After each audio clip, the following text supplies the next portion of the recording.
Bajaj Pulsar N160 নামক এই বাইকটা যখন বাজাজ কোম্পানি লঞ্চ করে তখন কিন্তু বাজাজ কোম্পানি আবারও নতুনভাবে ঘুরে দাঁড়ায়। কারণ এই বাইকটার লঞ্চ করার আগে কিন্তু তাদের তেমন একটা ভালো বাইক ছিল না যেগুলো কিনা বর্তমান যুগের কম্পিটিটর কোম্পানিগুলোর সাথে পেরে উঠবে।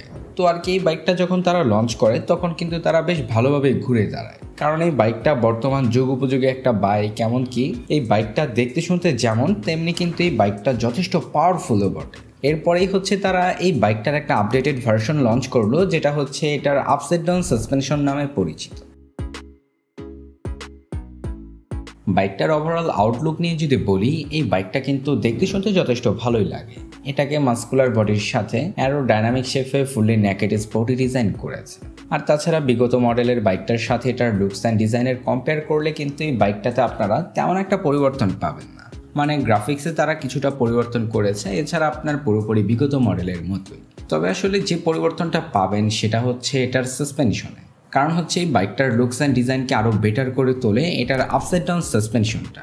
কারণ এই যে দেখবেন এই সাসপেনশনটার ফলে কিন্তু বাইকটা দেখতে শুনতে আকর্ষণীয় লাগার পাশাপাশি বাইকটা দেখতেও কিন্তু যথেষ্ট প্রিমিয়াম লাগে।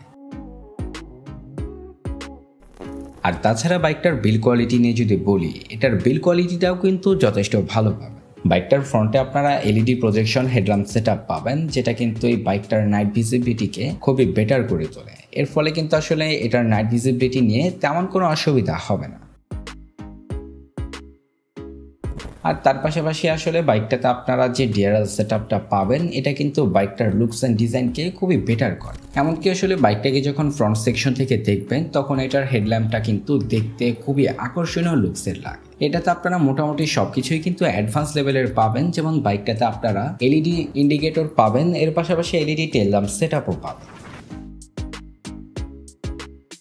বাইকটাতে আপনারা আপসাইড ডাউন সাসপেনশন পাবেন, যেটা কিন্তু বিগত মডেলের বাইকটাতে ছিল না। কারণ সেই বাইকটাতে তারা কিন্তু টেলিস্কোপিক সাসপেনশন দিয়ে লঞ্চ করেছিল। তো আর কি ওইটাকে পরিবর্তন করার ফলে কিন্তু এই বাইকটার জনপ্রিয়তা যেমন একদিকে অনেকটাই বাড়ে, এর পাশাপাশি কিন্তু বাইকটা দেখতেও আরও বেটার লাগে। এর পাশাপাশি এটার কন্ট্রোলিংটাও আপনারা আরও বেটার পাবেন এই নতুন আপসাইড ডাউন সাসপেনশনটা দেওয়ার ফলে। এছাড়া আপনার এটার ব্রেকিং সিস্টেম থেকে শুরু করে এভরিথিং সবকিছুই কিন্তু বিগত মডেলের মতোই। যাই হোক, এটার ব্রেকিং সিস্টেম থেকে শুরু করে মোটামুটি সবকিছুই আপনারা ভালো পাবেন, কারণ যেহেতু ডুয়াল চ্যানেল এবিএস রয়েছে এই বাইকটাতে। এমনকি বাইকটাতে তারা ডিস্ক ব্রেকটাও কিন্তু যথেষ্ট বড় সড়ই দিয়েছে। টোটালি আর কি এটার ব্রেকিং সিস্টেম নিয়ে বলতে গেলে এক কথায় অসাধারণ ব্রেকিং সিস্টেম পাবেন।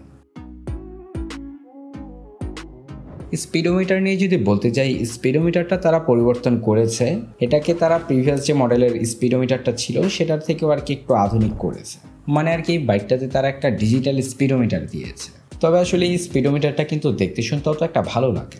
আমি যদি বিগত মডেলের বাইকটার স্পিডোমিটারের সাথে এটার স্পিডোমিটারটা কম্পেয়ার করি, তাহলে কিন্তু আমার কাছে আবার সেটাই ভালো লাগে। কারণ সেটাতে আপনারা একদিকে যেমন অ্যানালগের ফিল পাবেন, এর পাশাপাশি কিন্তু ডিজিটাল স্পিডোমিটারেরও ফিল পাবেন। তো আসলে সব মিলিয়ে যদি বলতে যাই, এই যে স্পিডোমিটারটা তারা দিয়েছে এটাকে যদি তারা পরিবর্তন করে একটা টিএফটি স্পিডোমিটার দিত বাইকটাতে, তাহলে কিন্তু আমার মনে হয় আরও ভালো হতো।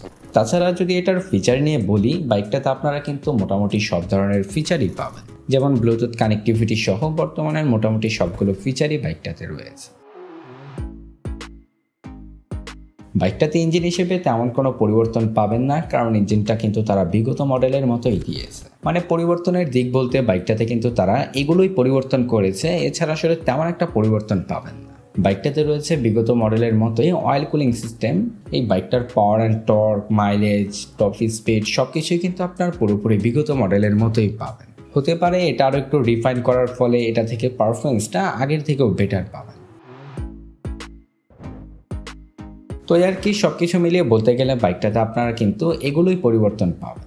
তো এই ছিল আজকের এই ভিডিওটা। এই বাইকটা কিন্তু খুব শীঘ্রই বাংলাদেশের মার্কেটে আসবে। আশা করা যায় এই বাইকটা বছরের শেষের দিকে বাংলাদেশের মার্কেটে লঞ্চ হতে পারে। তো এই বাইকটার জন্য কারা কারা অপেক্ষায় আছেন সেটা কিন্তু কমেন্টে জানাতে ভুলবেন না। এই ছিল আজকের এই ভিডিওটা। দেখা হচ্ছে পরবর্তী কোনো নতুন ভিডিওতে।